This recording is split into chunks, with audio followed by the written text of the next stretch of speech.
So, hello, my friends, and welcome. It's nice to have you with us again. I should tell you that I'm sorry that we've been a little late here getting to some questions, but I had to take a little detour through, through the intensive care facility at the hospital. And you know that, and a couple of the complications have put off our schedule. Our usual schedule. And frankly, we got 1 month where nobody gave us any questions. And so, but we're back and we're happy to have you with us and happy to have some questions to talk about. So here they are. David Stikovich, I suspect, says, what insights or assistance can you provide on reclaiming control over a birth title or a live birth certificate, as discussed in a recent video with Jeff Weitzman? I should say that Jeff Weitzman, who was going to be our transition talk speaker in October, had to postpone his event till February. So he'll be with us in February. And for those of you, and there was quite a few that were very interested in being part of that event, just be aware that it's coming, but it's just a little later than we anticipated.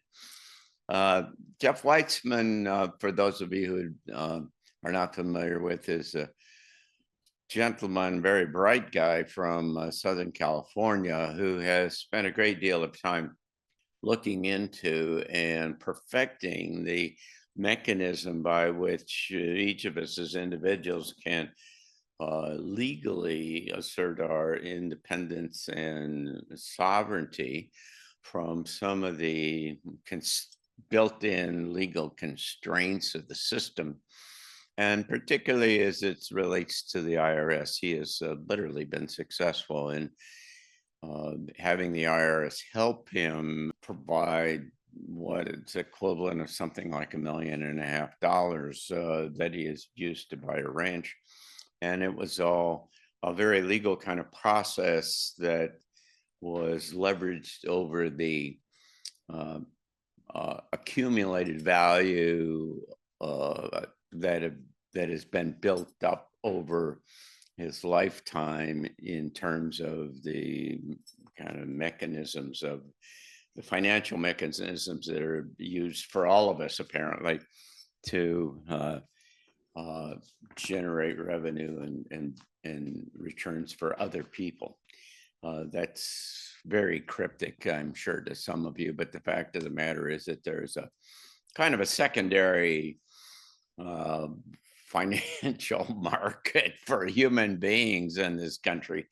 And Jeff and a number of other people for that matter, but Jeff is really good at really impressive with us, has figured out how to do that. And so part of the process is to assert your sovereignty in that. And so David would like to know how can insights or assistance can I provide you on reclaiming control over birth title or live birth certificate?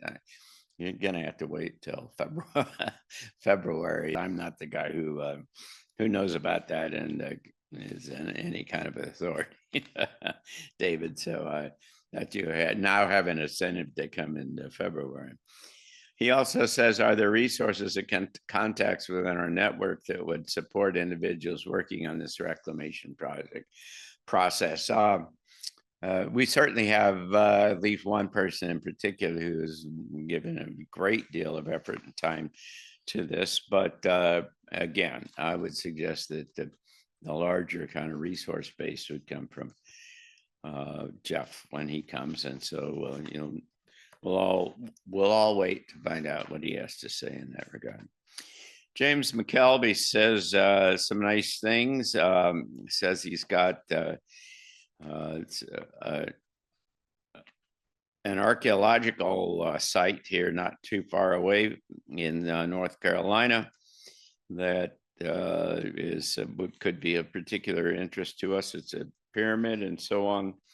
And Woody Arlington is to be open to hosting a presentation on unique archaeological and crystalline structures in Surrey County, North Carolina. Yeah, well, maybe we can do that. As you've suggested, we might be able to sandwich it in on one of our regular events and make it an adjunct for a half an hour or something like that. But we'll have to see about that, because right now we're kind of booked all the way up until well into next year. But I appreciate your sending along this information and making it aware to us. Um, S. Gray has mentioned that we referenced Native American initiation of a young man to adulthood, and mentions a couple of other things, and wonders if I could elaborate on the significance of age versus capability in traditional Native American initiation rites. I really wish I could, but I am not that knowledgeable about Native American initiation rites. I have bits and pieces, and that's enough to be dangerous. And I choose not to get in the middle of that kind of stuff if I don't know something about it. And so I'm sorry, I can't help you. This person again then asks, how does the experience of early spiritual guidance in Native American culture relate to modern understandings of resilience and survival?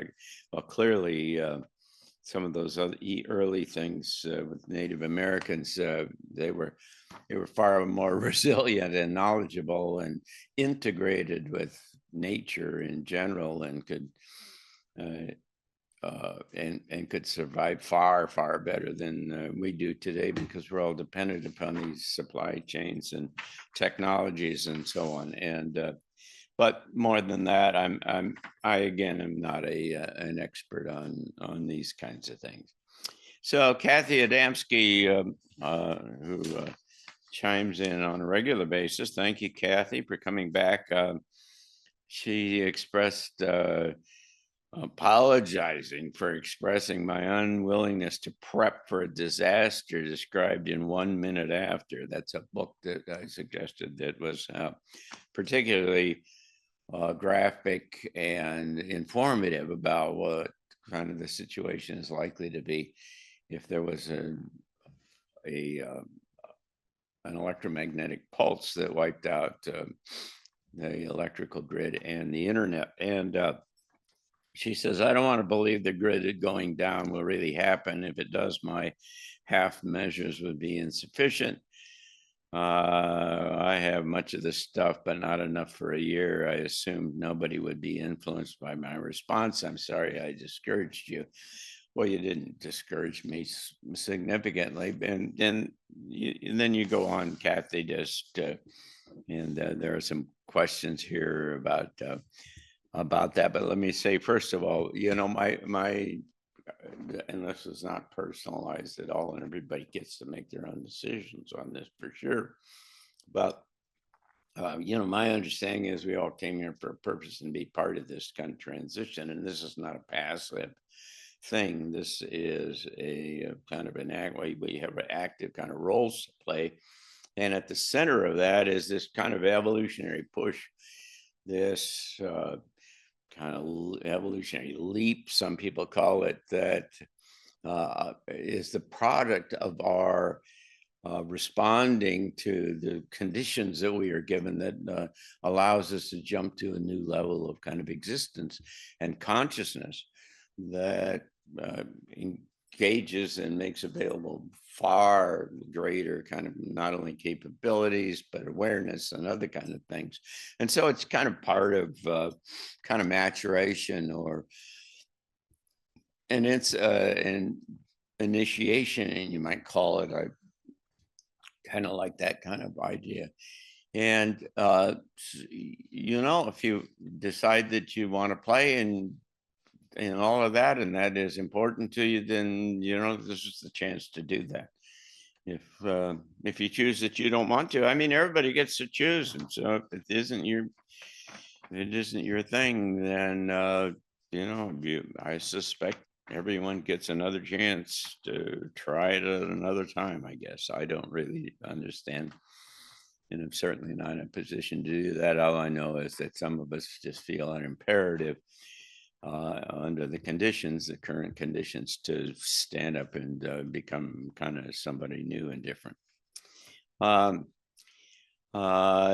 do you believe that, and Kathy says, do you believe that public awareness and unity could deter negative events as sometimes seen with quote revealed plans? Yeah, I really do.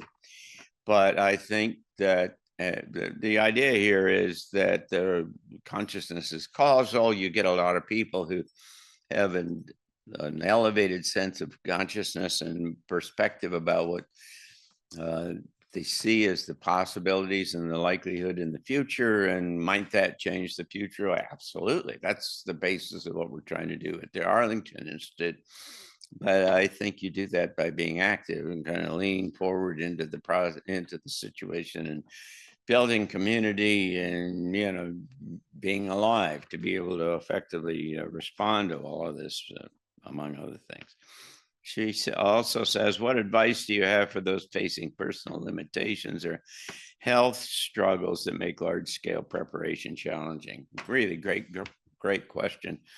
And the only thing that I can respond to say is that everybody, I think in the wisdom of the universe, everybody will be effectively provided with what they need. And I don't know what that means, but what it in practical terms, it means that if you are engaged and you want to be a part of the solution and part of this new world, then if you actively and kind of lean forward and get a hold and be a part of this and very concerned about being engaged in the whole kind of process, what I have found is that resources and people and other kind of things and ideas all show up to help facilitate this process. It's not like you're without capabilities, and all of us have different kind of roles that we have to play here, right? And so not everybody, in some cases, all you need to do is sustain yourself and be around to provide illumination and provide a light in this new situation, emergent situation. And that may not at all require a great deal of a year or 2 years worth of food in your garage or whatever it is. But in any case, that the basic kind of notion here is, and the importance, I think, is that there has to be kind of in your heart and your soul and your stuff. You have to be committed to this, and you have to be engaged in this, and it's not passive. It's not just passive kind of watching all of these things happen. And she also goes on and she's given us a couple of messages, and his second set of questions are, could you provide context on otherworldly entities or timelines referenced in both your transition talk and Harold Kautz's work? I don't know anything about Harold Kautz, but I do know a little bit about what I've talked about, I guess. A context on otherworldly entities and timelines. Now, the whole issue of timelines is an interesting one, and I've read multiple kind of sources that try to, I'm a futurist, so I'm interested in how this stuff plays out and what the underlying structure is, and how you might therefore anticipate how some of these things would kind of manifest. The problem with that is that, from my point of view, the problem with that is that the descriptions that you get from many sources are, although they seem logical at face value, you have no way of knowing whether they are true or not, whether they are the best explanation of the way these things work out. So I talked about timelines and past, and that's a kind of useful, kind of a linear explanation or understanding about how things progress. But at the same time, um, there are other sources that say, well, you guys are locked into this idea about how time works. And so you build these ideas about timelines, and it's really not timelines per se. It works in a different kind of way. That's a derivative, if you will, of this notion, at the very least, of thinking that time works. It is first of all universal everywhere, is the way we experience it, and number two, that that it runs in one direction. The alternative perspective is that everything exists all at once in some very complex way that we don't fully understand. We have the incapacity to fully understand it at this time. And that in my talk, I talked about the fact that these Pleiadians had uh, essentially reverse engineered the whole problem, that is the situation, and had connected with some other dimensional entity whose responsibility was to maintain the integrity of all that is to say, everything that has ever happened in the past or could happen in the future, that all presumably coexists at the same time in some big ball kind of idea. And that this time lords, or whoever they were that were sort of responsible for all this stuff, had indicated to the Pleiadians where in the system you could get into, so that you could go very far backward in time and find the place where the decisions was made that would generate the very negative future that they were experiencing out thousands, hundreds of thousands of years from now, or something like that. And that in coming back here and finding this period of time, and convincing us that we ought to make a different decision, and rather than go down this technocratic kind of route that's kind of like the Matrix movie, that if we rise to the occasion for the personal development and uh, all of the things associated with increased consciousness and evolutionary jump and so on, that we would have all kinds of many different capabilities that were equal to or surpass anything that we could generate with on the technology side. And so there's some kind of way in which this whole system is more than our experience, and more than our understanding of how it works. And what that then presents is all kinds of possibilities, like coming back from the future in this particular case, that will generate all kinds of variables that we just do not consider, and that are not part of our understanding and the equation that we have. And so the and you really don't know at all uh, with these extraterrestrial groups, hardly anything about them. And I would say that that's generally the case, no matter who you're listening to, who's supposedly channeling or talking to these people, because at kind of at the first blush, at kind of face value, if you presume somebody's been around for I don't know, 1,000 years more, that'd be the least. Maybe it's 10,000 or 500,000 years more than we have. All you have to do is look at at the the curve of, and the exponential curve of technology growth and capability that has just been generated in the last, I don't know, 3 decades here. Just 30 years. 30 years ago, you knew nothing about deep fakes and artificial intelligence and all of the kind of things that are just rapidly reconfiguring the reality that we live in and the possibilities that are available to us. And when you look at films and video games, and the granularity and the accuracy of that they start to present life and reality, augmented reality, and virtual reality, and so on. I mean, you can easily see yourself being at the beginning of a revolution that starts to consume and convince everyone that they are in an alternative world.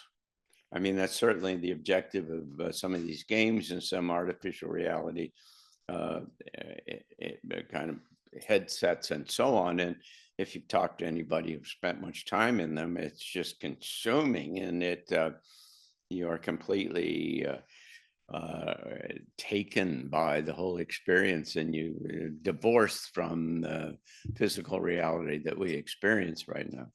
And so when when you got something like that going on, and then you run it out, you know, thousands of years from now, and if we understand it correctly, and they've come here from somewhere on the other side of the galaxy, then their understanding of physics, their capabilities, their technologies, and every kind of things are so much greater than who we are and where we stand right now. You know, and you then compound that with advances, not only in terms of the travel and technologies and stuff, but in terms of kind of psychic and and emotional and other kinds of things. I mean, if you look right now, that you have government agencies that are able to put thoughts in your brain, and that they're able to, you know, capture part of your mind when they are trying to do dystopian kind of things or disruptive stuff, and get people to do things they don't even know what they're doing. And I always come back to the idea, the question that says, where do ideas come from? My staff one Christmas gave me a coffee cup with that on the side of it, because I kept asking them. I mean, there's some basic things we all just take for granted, like ideas, and they just show up, and who thinks about where the ideas come from? And there's kind of a similar thing in terms of dreams. There are a lot of theories and stuff, and you know, I've read all the books and listened to workshops and things about people that about dreaming, but in the end, you know, largely it's an experience that we have, and we don't know necessarily where we go when we go into dreaming. And the stuff that, yeah, you know, it's just an area that's an integral part of our life, and we really don't fully understand it. Well, that's the situation in spades in terms of ideas. You just don't know where they're coming from. I mean, they've got technology now, so you can be walking down the street and you'll have an idea that you come in your head. It'll be because some guy's got some technological device that he's shining on you, and they're telling you, giving you the voice of God in your head or something like that. I mean, literally, they have stuff. So run that one out, extrapolate that out to 1,000 years from now, or 10,000 or 100,000 years from now, and you're suddenly into space that we don't even begin to have the capability to wrap your head around. You don't even, you know, it's kind of, people think you're nuts if you talked about the ability to do a general kind of manipulation of all the people on this planet, for instance. But that may well be in place and be operating right now because they know how to do it. And so when you think about timelines and these folks and when they come and what they can do and so on, it's just very disruptive potential. I wrote the second book I wrote was about big wild cards. It's called Out of the Blue: Wild Cards and Other Big Surprises. And the whole objective was to try to find big events, big disruptive events that would drive the future off into a new direction, and did do that kind of benignly. I was looking for it's easy to find. In fact, I found 80 plus examples of things that are really painful or disruptive or scary or whatever. That's easy to kind of find those. It's trying to look for the benign ones, and benign ones that get big change, but don't scare everybody to death are less. There are far fewer of those than, and then the obvious kind of ones where you kind of grab everybody by the little lapels and you say, don't do that again. And so, uh, but there are, when you look at that and you think about the extraterrestrial situation, and you don't have to go very far in terms of from where we are out into experience, say 1,000 years or 2,000 years, or to say nothing about 500,000 years. And you suddenly, when you show up, everything starts to change. When you show up on this planet and begin a conversation with humanity, then everything changes. What they start to say is, you don't understand how science works, you don't understand how history works, you don't understand how theology and cosmology works, you don't understand how, on and on and on and on, because it clearly we have not gotten to the end of science and we don't understand everything, and they are showing up with very advanced and seemingly magical capabilities that are all based upon technologies and understandings that they have about reality. And so uh, uh, when something like that happens, and by the way, there are some projections that suggest it might be sooner rather than later. When something like that happens, it starts to just pull the threads out from the fabric that supports the way humans operate on this planet. And that's kind of a reasonable kind of presumption associated with a evolutionary jump, right? We're moving into a whole different space with much broader sense and understanding of awareness of both of who we are and how the rest of the reality works. And, in that process, some of the things that we thought we understood, we figure out that we don't understand, and and you find out that there's some new things that you need to integrate into your worldview, and that's not easy. But what it does is drives you into a new operating space to where you're far more congruent with the kind of the underlying kind of rules and logic and everything of the underlying system. One last question from Kathy. How do you view Carol Kautz's findings on man-made chemicals and their potential cures, especially in relation to spiritual or satanic manifestations? Again, I'm not familiar with Harold Kautz nor of his things, but what I do believe is that there has been a very organized effort for a long time now. By that, I mean maybe at least a century, to systematically condition the space, the operating space that we all live in, such that it it suppresses the ability of humans to participate in this evolutionary jump. There's a clear, it seems to me, effort to tamp down and suppress this ability of humans to jump up to the next level of evolution and consciousness.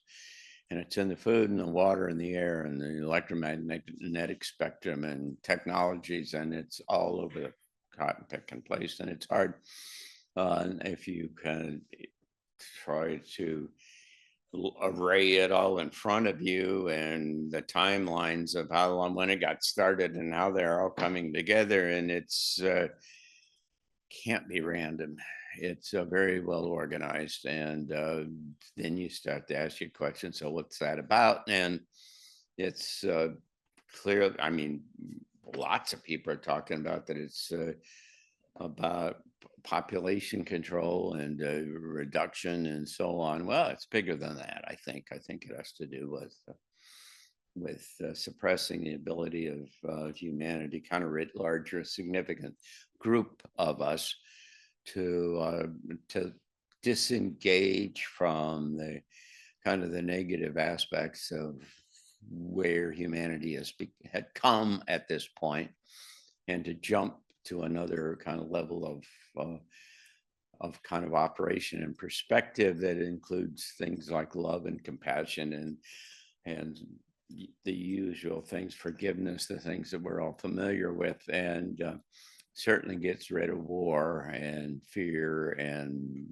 the dystopian aspects of our world that we live in right now. I think those of us who are active here and are feel an obligation to participate here toward that new kind of world and do that as quickly as we can. I think a lot of it has to do with community, which is what we're trying to do back here in Berkeley Springs.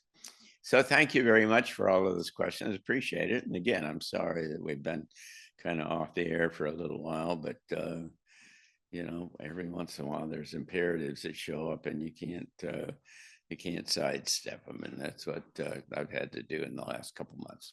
So thank you very much. Take care.